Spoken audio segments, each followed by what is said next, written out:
The year 1999, Minneapolis. A retired Philip Morris executive named Jeffrey Bible is handed an internal report.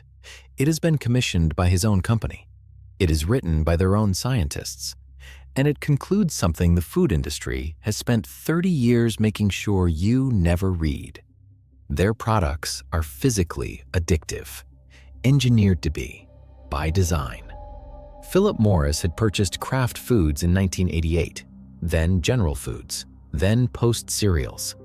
By 1999, they controlled the largest food manufacturing operation in the United States.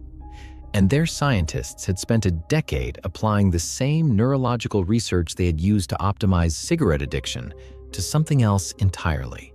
Your breakfast, your snacks, your children's lunchbox. The internal report documented what their researchers called the Bliss point, the precise combination of sugar, salt, and fat that overrides the brain's natural satiety signal, the point at which the brain stops registering fullness and continues seeking the next hit. It was not an accident. It was a calculation, tested in laboratories, refined across product lines, documented in internal memos that Philip Morris fought for years to keep sealed. Here's what they weren't telling you. In 2013, Pulitzer Prize-winning journalist Michael Moss published Salt, Sugar, Fat. The book was built on internal industry documents obtained through litigation and Freedom of Information requests. Those documents showed that by the late 1980s, food company scientists were openly discussing the neurological manipulation of consumers in internal meetings. One Kraft scientist is documented raising concerns that the products were designed to bypass the brain's ability to say, stop. He was removed from the project. The document showed something else. The executives knew. A 1999 internal presentation by Kraft's own head of science included a slide comparing their product dependency research directly to tobacco dependency research.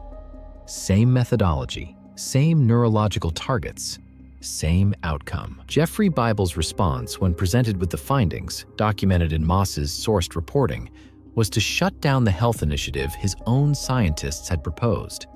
The products did not change. The methodology did not change.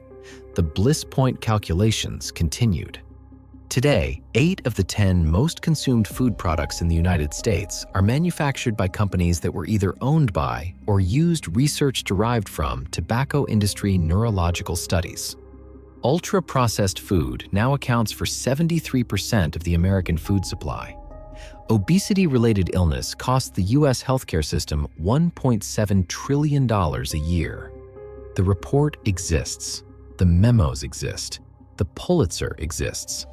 They did not accidentally make food you cannot stop eating. They built it that way, wrote it down, and hoped you would never find out.